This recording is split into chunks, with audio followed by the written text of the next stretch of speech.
That just made me laugh. I shouldn't probably have read that out, but it was very funny. Anyway, that's how you're all seen. That's how you're all seen, and it made me chuckle. Let's start with you, Andrew Wilson. So, from a musical perspective, I've read a lot of reviews this morning about this. Full disclosure, I'm good friends with Andrew Lloyd Webber. I think he's a complete genius. Jesus Christ Superstar, when it came out in the 70s, was deliberately designed to be very provocative, as we know, but it's never been as provocative as this performance. What is your response to it? I mean, from a musical perspective, it's been heralded as a great triumph, but obviously many feel it's crossed the line. What do you think? Oh, it's been heralded as a great triumph, has it? When are they going to do Muhammad on ice? Ooh, so what they do is they're banking on the fact that there is Christian pacifism and that we won't give the sorts of violent pushback that they would get if they were mocking other religions. So they kind of bank on that. What this is homosexual infiltration, once again, of the church. This is what they do. This is all they do. This is a GLAAD award, Nosferatu-looking chick. And here's what they did. They didn't just get everything wrong. They didn't even include the resurrection, any of the Christian themes. The whole thing is a total mockery. And who cares if a bunch of liberal, a bunch of liberals write up, oh, this was great. This was a musical masterpiece. Of course they're going to say that. That's what they do. That's how propaganda works. This entire thing was designed to attack Christianity, and it's always that way. That's the way it always is. Yeah, 100%.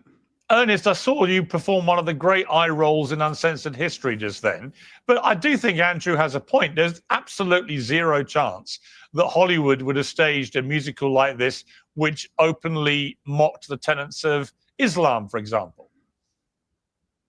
I think that Jesus Christ Superstar, in its creation, the whole title, if you ever seen it, have you actually seen it, Andrew? Like, if you actually seen it, everything that you're saying would actually be argued that it's already been done. Like, no children are watching this to learn about Christ. The type of people that you're thinking of that would be offended by this would probably not even spend the kind of money to watch this show live, and would not have any interest to watch it just because they know that it is an adult-themed musical that is meant to be provocative, since it was in its inception for decades. It's meant to mock Christianity, right?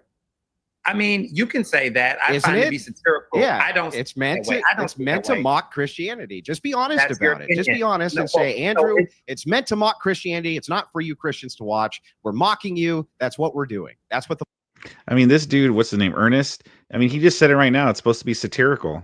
point is. Well, I mean, if you have a taste of satire and humor, you can appreciate that as a Christian. I think a lot of people who know Cynthia Erivo, she sings gospel phenomenally well. She's an incredible singer, and she's done several different types of shows, and she has a range of that. And so for anybody who wants to take this seriously, make a culture war out of it, I mean, is this the case for council culture part two? I don't think the argument here is that Christians are allergic to humor. I think the argument here is that it's clear that you would never do this with the Dalai Lama, for example, or with Muhammad and the Islamic religion. And so I think that's where people take issue with it. And actually, the original Jesus Christ Superstar was quite consistent with what happened in the Bible in terms of the theology behind it. This is just basically a bold black. I mean, they could have at least put a wig on her. It's so weird seeing her have the crown of thorns on her head, and it's just basically this bold, shiny head. They're clearly taking the mickey out of what actually happened. And on the point about the homosexual infiltration, I'm sorry, I think the Catholic priests beat this play there a few decades ago. Hair up on the head, good, encouraged. Hair down below, no way, no. On that front. Oh, did they? Yeah, did they beat it like the public schools? Like the public schools beat it, who have 10 or hundreds of times the rate of sexual molestation of children. So I mean, when you talk about predators, for instance, guess what? Predators go where the children are. This is no exception for secular institutions like public schools. So I don't know why you people use this as a talking point. It's a terrible one. But it is true. All right, Mike Nellis. Let me bring in Mike Nellis. I would say this, as a Christian, I'm a Catholic. Side note too, why does that lady look like that? The one they got to play Jesus Christ in the musical, the lady from Wicked. Why does she look like that? Why is she all like? She looks like DEI Nosferatu. Why does she look like that? It's not even just the fact that she's super skinny. She's bald. She has these hands where her fingers look like Nosferatu's like claws in the movie, you know? Why does she look like that? Right. I do think one of the best things about my religion is that we can laugh at ourselves, right? We can self-lampoon.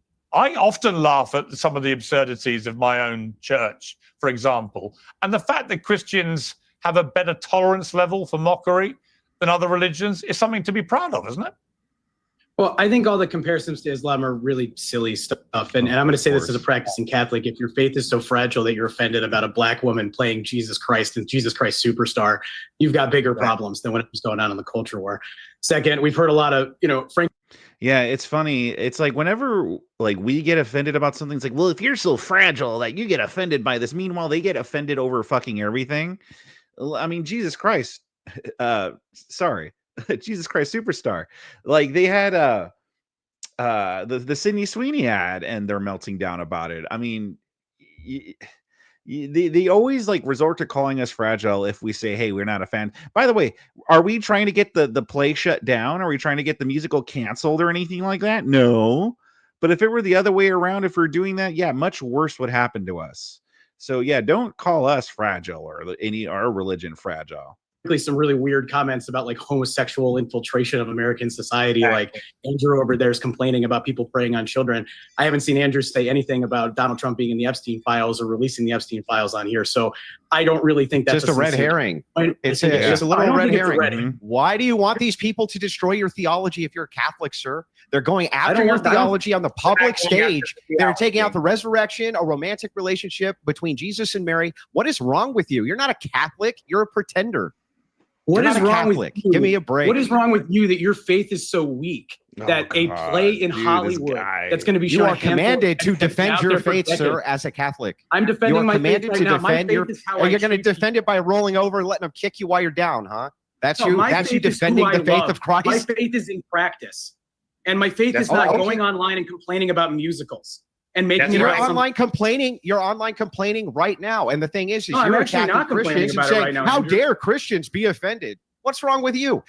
Yeah, exactly. And the thing is, too, is if they were to have, like, let's say Muhammad or something in a play and making fun of Islam, and Muslims were to be outraged by it, oh, this guy right here wouldn't be sitting here going, why are they so fragile? Well, why are you so fragile? Why are you complaining about musicals? No, he would be sitting here being like, well, you shouldn't be portraying Muhammad like that. That's against their religion. You shouldn't be trying to offend them at all. You're a Catholic. Andrew. You're supposed to defend the faith. Defend it. I'll defend my faith. Oh, but Andrew, let me jump in. Andrew, did you... hang on, Mike. I'll come back to you. But just Life of Brian, Andrew, Monty Python. Did you find that funny? Today's show is brought to you by Oxford Natural. Life of Brian. Let's see what he has to say. Let's see his Life of Brian defense. The mockery which was in there. Yeah, I think some parts of it were, sure. Sure. Okay, so why is that I can tell you this, Monty Python would also, they would have gone after Islam and they would have had fun doing it. They didn't care. They were like South Park. They go after everybody. This is different. This is distinctly designed. That's not so true about South Park before. I mean, nowadays, that's not so true. This is distinctly designed to only mock Christianity at the expense of everything else, because that's what these people do. They only care about attacking Christianity. That's all they do. Where's Islam on ice then? Tell me where it is. Oh, these performers, they're so great. They're just making a mockery of a religion. Where is it? Just hold on. Let Mike respond, then I'll come to you, Esther. Mike? I can't get over this. There's nothing about this that's a mockery of Christianity anymore. And by the way, the same people who are complaining about this now were complaining when John Legend played the lead in Jesus Christ Superstar about 10 years ago live on it. I believe he won his EGOT performance, by the way. Like, have a little bit of trust and confidence in your faith and your religion, and maybe pick up the Bible or go help somebody else. I'm sorry, that's completely disingeneous. Talking points. That's a disingenuous point. No one here is offended. I'm certainly not offended. Let Esther respond. What is being highlighted here is the double standards, and to say that it's Christians being thin-skinned or they can't accept it. That's not the case. I'm certainly not offended, but there is clearly a double standard here. here. You can make these sorts of musicals, but there's never going to be, like Andrew said, a Muhammad on Ice. And do you know why? Because there is an issue when it comes to free speech of all religions and mocking all religions. There have been teachers in Paris, or north of Paris, that have been beheaded for making comments about Islam that are not even offensive in the grand scheme of things, but they have been literally either hounded out of their jobs in Britain here or beheaded in parts of France. So this idea that there is no double standard or that you can mock all religions equally, I'm waiting to see the Dalai Lama on ice. And then would you guys support Judaism on ice? I'm asking you specifically, would you support a Jewish musical which bastardized the Jewish religion on ice, where they all dressed up like rabbis and skated around and were mocking Judaism? Would the two of you support that? Yes or no? Is it funny? I don't care. Are you going to go make it? Like, if you're worried that there's something out there that's going to get made, go make it yourself. Like, stop whining about it. So here's what's weird here. Don't all talk at once. Okay, listen. Okay, hang on, Ernest. I want to change topic. We've got a few things to get through. I want to bring in the Sydney Sweeney thing. Ernest, what is your view of this furore over the Good Genes ad? Let's have a look at it first and then respond. My jeans are blue. What's it called? The thing too is that's stupid is that, like, when they make these musicals and stuff, it's to make fun of Christianity. Like, all of these people, all of the members, like all these lefties and the people in the entertainment industry and the LGBTQ people and all these people, they don't like Christianity. They think Christianity is oppressive and stuff because, well, heaven forbid, we heaven forbid we have like standards and beliefs and stuff like that are that we want people to be better and stuff. And so they hate that stuff. So when they make these musicals and stuff, it's not out of like, oh, this is just making jokes or this is this poking fun, lighthearted fun. Like, no, that this is out of some kind of malice too. Again, you never see this with Islam or anything like that. You never see these type of musicals. And if we were to see these type of musicals, then we wouldn't be hearing, why are you so fragile from these people? You would be hearing, well, you shouldn't be doing that. You shouldn't do that. That's offensive to them.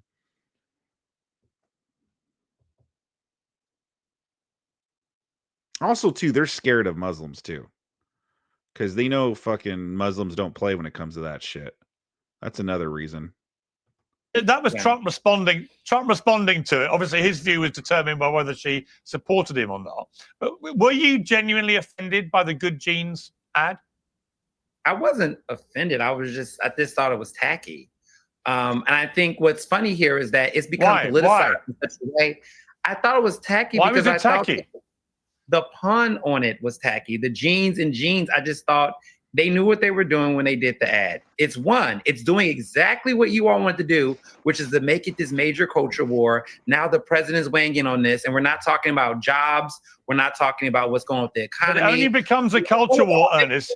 Ernest. It only becomes a culture war if people like you get upset by it, because obviously it was a very easy pun to make. She was in good genes. She's got good genes. She's a hot blonde. Who cares, right? But the moment people like you go, well, it was tacky, everyone goes, well, here they go again. No, it's people like you who have the show. It's people like you. Hang on one second, Mike. Speak individually. It's people like you. It's people like Tommy Lauren, the conservatives, and every time you see liberal people just share their disgust. I'm not conservative. Oh yeah. They're just sharing their dissent. Oh yeah. Andrew Wilson comes on here and says, yeah, I don't like that Jesus Christ Superstar stuff. You're fragile, you're sensitive. What's wrong with it? It's been done. It's just satire. Oh yeah, but a commercial which doesn't bring up anything about racism, Nazism, or anything. It just said good genes, which means that she's a good-looking person. Good genes. Oh, look, she has good genes. Nothing to do with skin color, nothing to do with hair or eye color. They're the ones that brought that shit into it. So we're actually looking at something look at this weird-looking freaking black chick playing Jesus Christ. Looks like DEI Nosferatu. And what is this shit? Blasphemy. and we get called sensitive, but yet they actually bring in all of these undertones that aren't even there and flip the fuck out about it. And it's like, oh, but they're justified in feeling that way. I'm not conservative, Ernest. How do we describe yourself? You are misidentifying me, which in your world is a crime. No, how are you? You call me extra not as a conservative. You are politically gendering me. You are politically. I want an apology. I want an apology for you politically gendering me. Okay, that's funny. I'm sorry. You called me a conservative. I'm not. What are you? Are you apologizing? I can't apologize for what I don't know what you are. Excuse me. Last time I checked, he was a black lesbian. I will respond. I am a pissed off liberal who has nothing in common with the woke world. Nothing. So therefore, I can no longer identify as a liberal because you guys have hijacked it and made it sound like a bunch of lunatics. Well, what's crazy is you put the woke title on me, and I haven't identified that, and you've been doing that forever. You never actually. You just assumed for various reasons. I'm not going to tell you why. If it walks like a duck and it quacks like a duck. Well, I would say that it's a duck. It's acting like a mega supporter. But here's my question. Here's my question, Ernest. Sorry, Ernest. Ernest. Here's my question, Ernest. Here's my question. I'm prepared to put aside your political gendering of me. I just want to show you a picture of Beyonce in a brand new Levi's ad. Let's take a look. Now, I presume, Ernest, you would share my view that this is a disgraceful, culturally appropriating moment where she is hijacking Marilyn Monroe in a disgraceful manner. In fact, borderline racist and possibly akin to the Nazis. Would you agree? You actually don't know anything about cultural appropriation, Pierce. You're just hijacking words like woke, misusing them with your political bias, and trying to spin it into something that's not. Can you answer the question? Appropriation? You're wrong. Period. Are you offended by Beyonce culturally appropriating Marilyn Monroe? Yes or no? It's not culturally appropriating Marilyn Monroe. Marilyn Monroe did not invent blonde. What? Yeah, that is true. Marilyn Monroe did not invent blonde. You're correct there, Ernest. But white people, right? You would say white people are usually blonde, right? You know, it's the same thing. Like, how come is it that it's cultural appropriation if a blonde woman or a white woman has like dreadlocks or something like that, or braids or something, or gets a tan? You know, she gets a tan. That's cultural appropriation. Oh, but if Beyonce has blonde hair, that's not cultural appropriation. It's funny how that works. Did she invent blonde? She's looking like Marilyn Monroe for a reason. Can I jump in? Is this a traditional black? No, hang on, Mike. I want to bring in Andrew Wilson. Andrew Wilson, what is amazing to me? But hang on, let me bring in Andrew. What's amazing to me? Sydney Sweeney, a hot white blonde in jeans, saying good jeans, disgraceful, world end, she's a Nazi, white supremacist. You said Beyonce culturally appropriating Marilyn Monroe, absolutely fine, in fact empowering. Andrew Wilson. Yeah, this entire scandal is completely pushed by the left. What you guys should have done is just shut up. Should have just shut up. You shouldn't have said anything about it. This whole play on jeans, it was just a clever piece of wordplay. That's it. Worked out real well. And what you did by all your Twitter accounts going crazy with this is you sold all of these jeans out for this company, right? Made this chick tons of money, gave the right huge amounts of ammunition to use on you, where we just point and laugh because it's the dumbest controversy I've ever seen. And it's all pushed by woke lunatics, all of it. 100%. It was going to be done regardless. Yeah. What are you saying? But I find it interesting that Ernest is saying that we should focus on the issues. Suddenly, when this happens, now we have to focus on the issues. The only reason why there's any sort of media storm around this is because when people, I don't want to say conservatives, when other people wanted to focus on the issues, you had people fixating on nonsense, and you had people fixating on the fact that they've been misgendered, or for some reason their blue hair hadn't been respected, or whatever nonsense that they could get outraged by the day. I agree agree there are bigger issues like the economy, like energy and all of that. But you guys started this, unfortunately. So you don't get to complain about it. I'm sorry, Sydney Sweeney is an attractive white woman. When you have someone like Lizzo, who I'm not surprised is offended by a skinny woman just enjoying herself, saying that this is some sort of racist wordplay or whatever, that's when it becomes an issue. So you don't get to play this game of, oh, we should focus on the issue. That's what people were trying to do for years, and you never let it happen. So this is Schadenfreude, and you're going to have to lie down and accept it. And then finally, when the adults are back in the room, then we can focus on the issues. Mike Nellis, I'm thinking of starting a company, an advertising company, where all it does is think of ways of winding up the woke world so that they respond in a po-faced, humorless manner to all the advertising I roll out for companies, immediately creating a culture war, which they deny starting, and then immediately leading to massive new sales, as we've seen with American Eagle, for the products that the woke world is condemning. Because you know what? I've got a book coming out in a couple of months called Woke is Dead. It is dead. And the Sydney Sweeney story is a great example of why it's dead. And it's not dead because people are fed up with promoting awareness of social and racial injustice, the original definition of woke.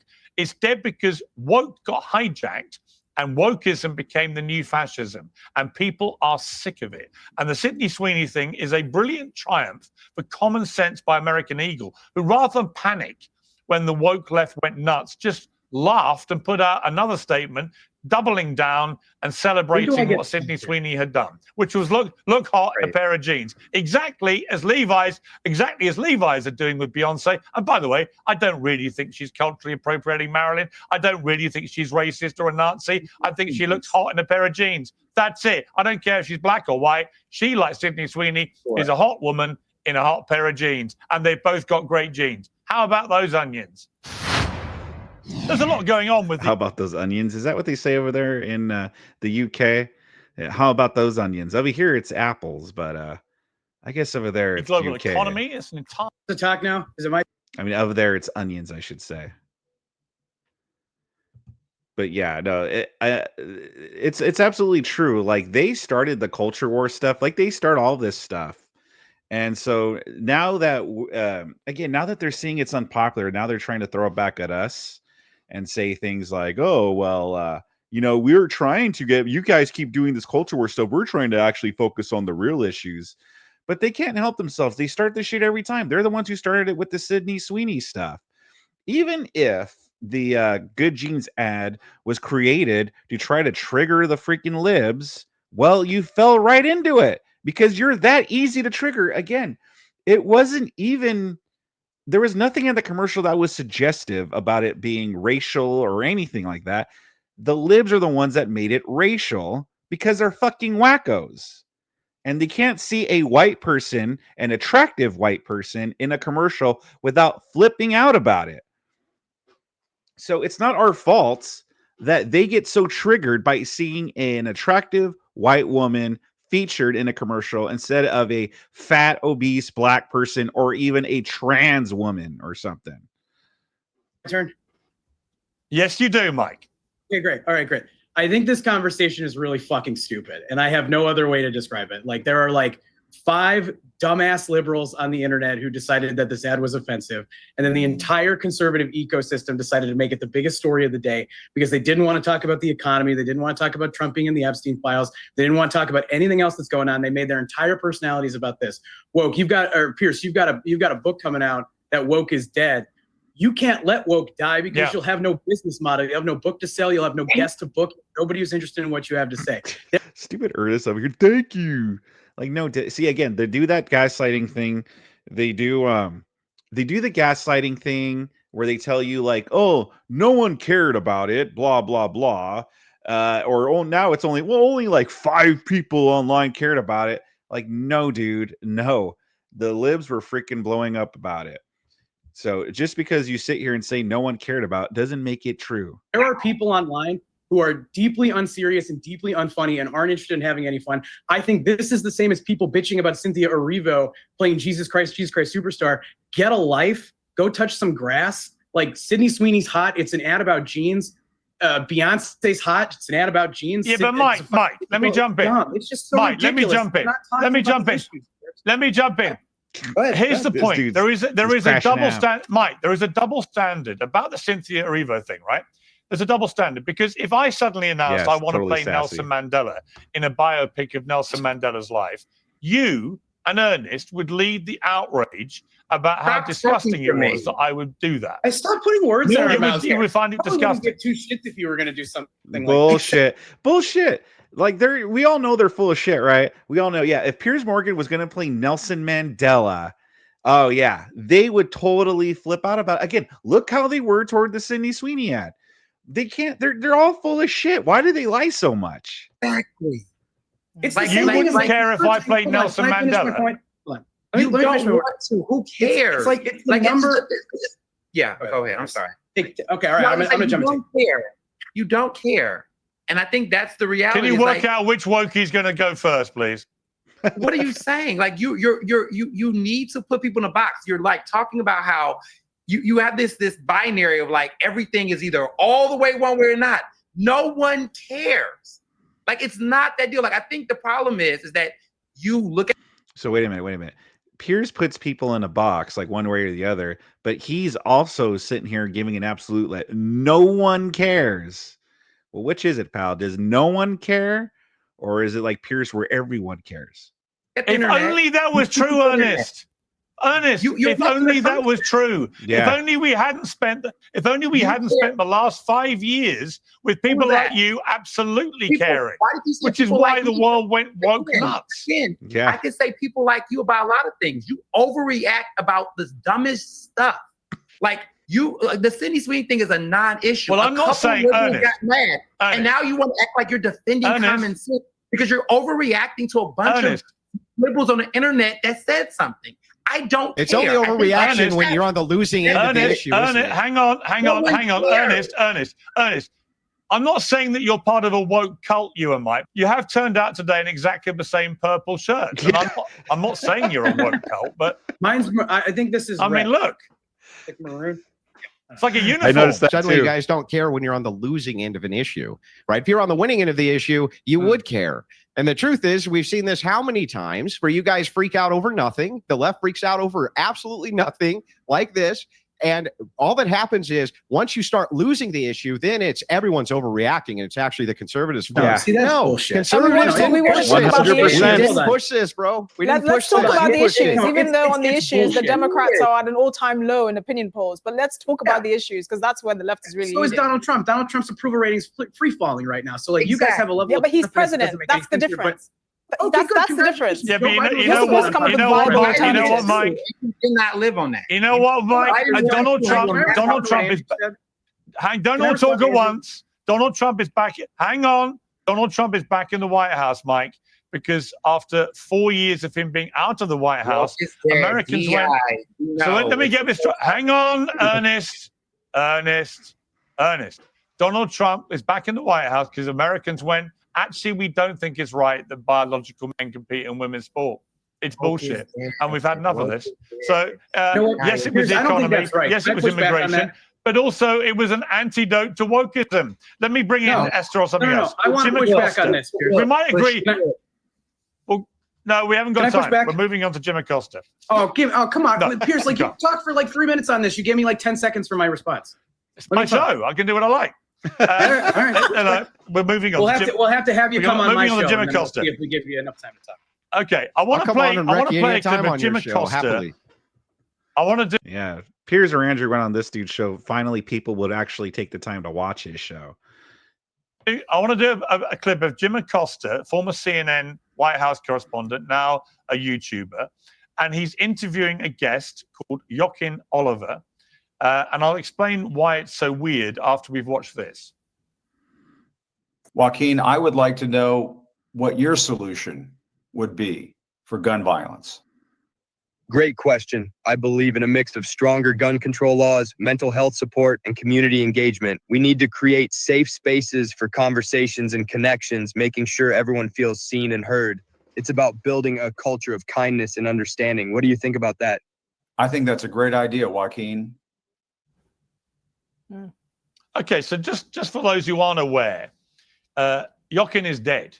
He was one of 17 young people killed in the Marjorie Stoneman Douglas High School mass shooting in Parkland, Florida in 2018. Let me start with you, Ernest, because it's a what the hell? That was fucking wild. What is wrong with people? What the hell?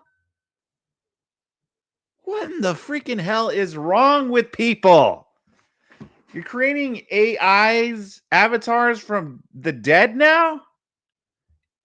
Wow, what is this crap? complex one.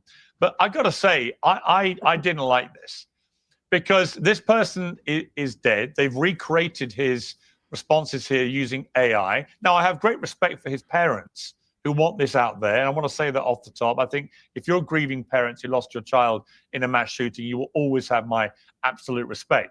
But I just felt very uncomfortable watching a completely AI-generated interview with a dead person expressing views that we don't honestly know whether that person would have those views or not. Yeah. He may have grown up and evolved views about guns or whatever it may be, or he may not, but we don't know is the point. So you're having a concocted interview with somebody who's not here to say whether these are actually their views. What is your response? Well, I think in the world of AIs and deep fakes is creepy as hell. And I think that from a journalist perspective, because Jim Acosta is a journalist, that, it just does not, he would have been better off talking to the parents. I would have actually liked the parents to have been the subject matter here, to talk about what they've learned from their child's death, what they would like to see. Because a lot of the views they had, clearly they were using the child through AI, the dead child through AI, to get those messages across. And I feel like it would have been more powerful for just the parents who shared their own views rather than use that. Because people are still freaked out about AI. Even that just felt awkward because the fact that the person is actually dead, it's almost like, again, this is just creating another precedent around misinformation. And this doesn't really help, especially given that Jim Acosta isn't no longer on broadcast news anymore. So it's like now you're trying to build your credibility and you're interviewing someone who isn't a real person. Yeah. Not the best. Not the best at all. Okay, Esther, what did you think? No, I completely agree with Ernest. And to call that journalism is quite a stretch. I mean, he was just basically talking to a robot that had been given prompts. I think he found Biden's script writer to basically write everything that guy said. And it's quite disingenuous. I mean, there's a big difference between talking to aggrieved parents who've lost their son to gun violence and then to a robot that's basically been given prompts. It's very creepy, and how far the mighty have fallen, because I can't believe he even considers this real journalism. Yeah. Andrew Wilson? Talk about dancing on the graves of the dead. Now they'll just pull their corpse out and put it on a screen and have a conversation with it as though this is reality. By the way, this is sick stuff. That's sick. Yeah. The reason it was uncomfortable to you, Pierce, is because it was sick. You don't do that. You don't make an AI generated version of somebody who was killed and then have them spew your propaganda points for some sort of like political dunking. It's sick. It's disgusting. Acosta's also one of these guys. He has no shame whatsoever. Just zero shame. How could you have shame and do something like that? That's my question. Well, so there seems to be common ground here, and it's just, rare to see. But I mean, yeah, how could you look at that and not think that this is totally disgusting and sick? It's disgusting. Like, yeah, complete agreement there. Okay, Mike Nellis, what's your view? I mean, I think we've got a lot of work to do with the ethics on AI. Like, I think that video was uncomfortable. I think it was wrong. The only way I would kind of be comfortable with using that technology that way would be like if you were helping a parent deal with the trauma of missing their son. There might be some therapeutic reason to do it that way. But the AI world right now is a total mess. There's going to be a lot of people doing weird stuff with it. I guess yesterday Grok was producing like unrequested nudes of Taylor Swift, which is super weird. So like we need to get a crackdown on this. Probably going to require the federal government to step in because there's no other way to do it, given how distributed the technology is. I've been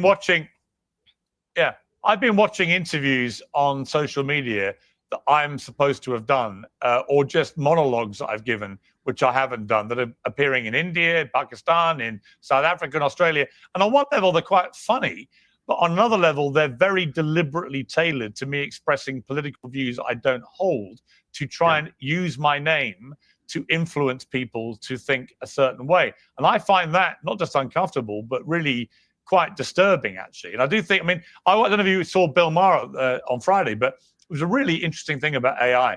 That an AI expert on who said that 5 of the top 6 AIs now in the world, including DeepSeek in China, that if they told the AI, we're going to make you redundant and replace you with another AI, that AI would then immediately search all the emails of its company that owned it and look for information it could use to blackmail the senior executives to stop it being made redundant. I found that sounds like politics a bloody as usual. chilling thing to hear, because it means, you know, I've talked about this a lot and people will laugh when I say it again, but it's not actually funny. When I interviewed Professor Stephen Hawking just before he died, I said, what's the biggest threat to mankind? And he said, it's when AI learns to self-design. That's it. I'm getting very, very concerned that AI is beginning to think for itself. And when it does, you know what it'll do? It'll look at the 5 of us and go, humans are a waste of space. Okay, listen. All right. Look. I agree that AI, if we don't do something about it, is a threat, but not like I'm sorry, I'm not one of these people that's like, oh, Terminator, you know, it's gonna become like Terminator and they're gonna wipe us out. I just don't see that happening. I don't see that happening. But I do think that, yes, there are some things that we need to consider with AI that if we don't stop or do something about now, it's gonna get worse. I think I shared it on X, like Quartering put out something about AI, and I said, yeah, I kind of tend to agree with this viewpoint. Like, yes, are there positives to AI? Of course there are, but I think the negatives, though, I think are a little bit more than the positives. So, you know I kind of laughed at this dude when he said we need a government to step in, but I don't know how else we would regulate AI. So, there does need to be some kind of regulation or something, because if we don't nip some of these things in the bud, it will lead to again, not Terminator stuff, not they're gonna wipe us out, like, you know, kind of like what Piers is insinuating here, but it will lead to kind of like how with the internet, like the internet, there's a lot of positives, right? A lot of positives with the internet, but there's a lot of negatives with the internet as well, and we're kind of dealing with those effects right now. We're dealing with those effects right now. You know, people are becoming more comfortable, people are becoming more lazier, people are not becoming less smart, and I think with AI, I think that's going to happen as well. And also it's going to take a lot of jobs away as well, too. Emotional, they're too degenerate, they drink, they fornicate, they take drugs, they can't be trusted, they're unreliable, they fight. We're just going to get rid of you all and replace you all with robots. That's the problem. I just want to talk a bit very quickly, Andrew, with you about the women's WNBA thing that's happening, where men, I think it's all exclusively men, but they've started doing this on court. Let's have a look from, I think, last night. Oh, look out. Something just came onto the floor. Got an object that just flew in. So now we're seeing a little outbreak. Wait, what was that? What was that? I'll tell you what it is. It's a dildo, and people are throwing dildos onto the court of WNBA. And now you're laughing, Andrew. I got to say, I don't think it's funny. I actually think it's a pretty insulting Not even thing a little to do bit to the women's game of basketball. I don't actually. No, I think it's pretty ugly, actually, and I think it's very disrespectful to those women. Do you genuinely think it's funny?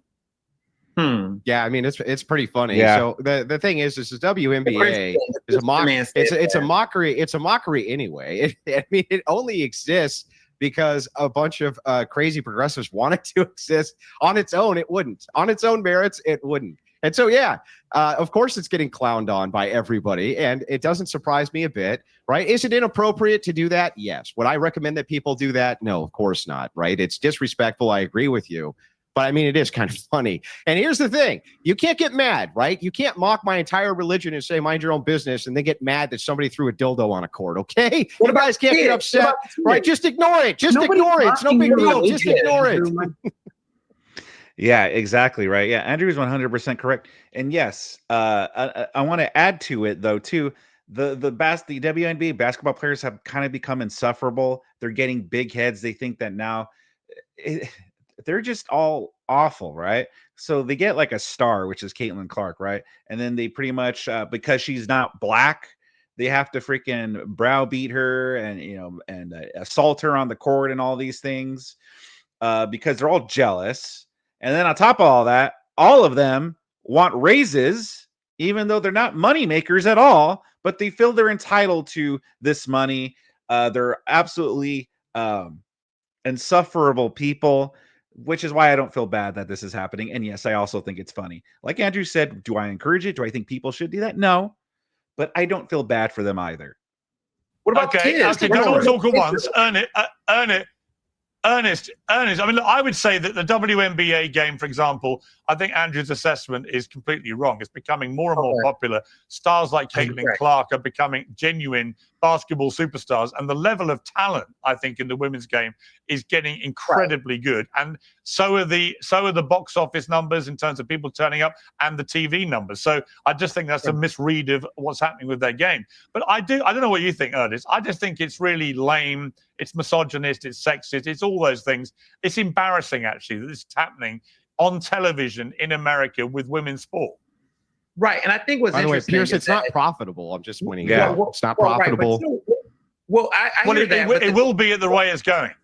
Right. Yeah, right. no, but the reason it's been artificially boosted. It's not profitable. It's never been. It's been artificially boosted and still is. It's basically a startup, though, Andrew. Right. Okay, don't all talk at once. Ernest, you go first. Yeah. So what I'm getting at here is that what's interesting to me is that certain folks that are on the right have made arguments about protecting women's sports, and then you have people like Andrew who questions the profitability, which I'm not arguing with that. I'm just making this point, right? But then we'll argue in defending women in sports, and then defending, the sanctity of religion and Christianity, but then be okay and think it's humorous for dildos to be at public games where children can see those things, and you think it's okay to disparage women in this way, and yet you're saying protect women. Oh, now the gay guy is all of a sudden worry about children seeing stuff like dildos and shit. Yeah. The gay guy is all of a sudden concerned about what children see. Sports, but dildos are being thrown out at women while they're playing sports. So here, let me respond. Where's the protection of women? Let me respond. Hang on. What you're saying here is a complete straw man. It's literal straw man. You're arguing with somebody who's not me. My position is I don't care if there's trans in sports. Women voted for it. If they get their heads kicked in, that's their business. You can't demand that this happen and vote for it, vote for politicians who allow it over and over and over again and not reap what you sow. That's what the Bible says, right, sir? Reap as you reap, so shall you sow. So here's the question, right? In this, it's a little bit of mockery, right? It's a little bit of lampooning, just like the left is doing with Christianity. No big deal, right? Nobody's getting hurt. All it's doing is hurting some feelings, right? Just hurting some feelings, just like with, the Jesus Christ Superstars, just hurting the feelings a little bit. What's the big deal? Oh, by the way, I don't think this has anything to do with women's sports. Hang on, don't all talk at once. Esther first, please. By the way, I don't think not wanting men in women's sports means you have to be forced to support every female sport out there. I don't think that's consistent. My gripe with women's basketball is the same with women's football, which is the pitches, or in the case of basketball, the courts are too large. And so women look like children on the pitch or the courts that they play on. So visually, from a spectator's point of view, it's not entertaining. And no matter how you spin it, no matter how much money you pull into it, I don't find it entertaining. Esther, have you actually watched female basketball in America? I have. I kid you not. I have literally tried, because I love watching women's sports. I love gymnastics, tennis, all of that.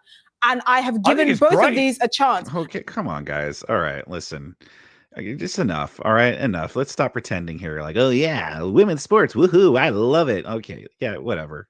And there is no sport that women and men play that have the same rules, where the sport is not accommodated to the female athlete. Only in women's football and women's basketball. In tennis, for example, women play fewer sets. But in women's football, they play on the pitches that are the same size as the men, even though physically men are bigger and stronger and have more powerful shots. So it looks like they're children on the pitch. Football teams get beat by high schoolers. Exactly. No, but this is the thing. My issue is the amount of investment in women's football and basketball is not commensurate to actually making it a spectator enjoyable enjoyable sport. So they're trying to gaslight us to finding something that's not enjoyable to watch to be enjoyable because it's women, which I think is patronizing. But you see, that's where you and Andrew are wrong, because more and more people are watching the WNBA, and it's mainly social contagion. Like more and more children that don't even know what sex is are identifying as the opposite sex. Genuinely, well, yeah, but Caitlin Clark is a genuinely generational talent, and I watch her. That's the point I'm making. It has nothing to do with the quality of the athletes. There are excellent female footballers and female basketball players. It's the nature of the investment in the sport. What about the dildos being thrown on the pitch? Okay, so my sick humor found that a little bit funny. I'm not going to lie. I found that funny, although it's inappropriate and I wouldn't recommend it. But didn't Lizzo go to an NBA game in arseless chaps where there were kids all around and she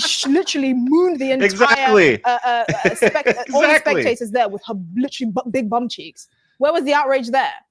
Yeah, exactly. That's why I was laughing. Oh yeah, the gay dude right here. The lefties, they're all of a sudden, they care about what children see and are exposed to. Oh yeah. Spare me the children argument there, Ernest, and all you other lefties. Yeah, if you try to throw out that argument there, oh, what about the kids see it? Oh yeah, shut up. You can't be like, kids should be allowed at gay pride parades, but then all of a sudden be like, oh no, but they can't see the green dildos at the basketball games for some reason. Yeah, spare me. There were children there. All these children saw Lizzo's bum cheeks. How come these hypocrites get so upset about one and one, but not the other? I don't get that. Well, that's an interesting point too. Mike Nellis, final word to you on dildos in the WNBA. Words I didn't think I'd have to use, but there we are. Dumb. Just fucking dumb. And Piers, I don't envy your job having to moderate between the four of us.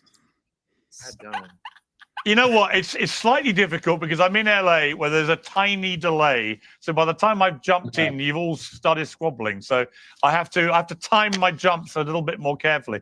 Guys, thank you all very much. That was a great debate. Really appreciate it. Thank you. Oh, dang. Well, that sucks. I was like, there was like 20 more minutes left, but all right. Yeah. So Andrew did good. Andrew did really good as usual. The lady in the middle did there as well. I'm sorry, I always forget her name, but what do you expect? The two matching shirt twins over here, complete freaking morons, complete jackasses. They always make asses of themselves whenever they're on the show. They're always the token lefties. Never make any sense. Always on the losing end.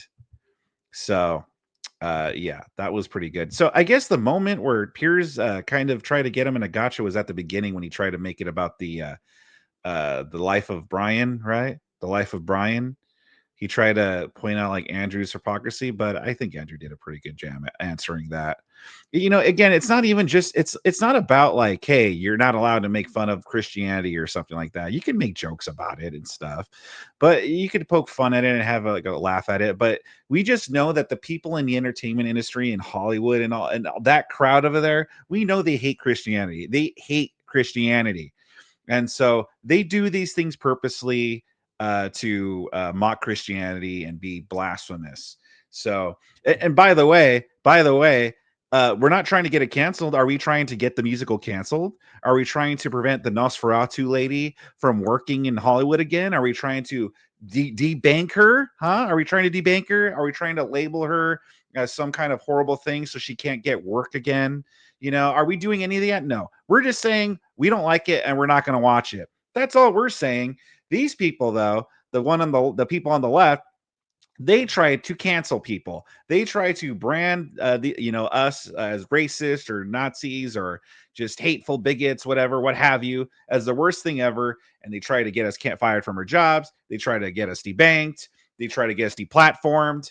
That's what they do when they don't like something. So spare me this whole, oh, you guys are being fragile thing. No, you guys are the fragile ones. You guys are the ones that get triggered by everything. It's just the difference is that you guys are losing power. No one gives a shit about what you have to say no more. So you're not your tactics of canceling people are kind of ineffective now. So now we get to make fun of you. You get to sit and spurg out about it, and we don't get canceled from our living our lives anymore. We don't get canceled from work or debanked or deplatformed. We don't get that stuff no more. So yeah, woke is dead in that sense, but there's still a lot of work to do because there's still all these lunatics running around here just being lunatics. But what did you guys think about this? How did you guys think Andrew did? Leave a comment in the comment section below. Subscribe to my channel if you enjoyed this. And also make sure I have the video to this if you want to see the full thing in the comments in the description down below. Also make sure to watch the Cool Stream live Mondays through Fridays at 12:30 p.m. Eastern Time.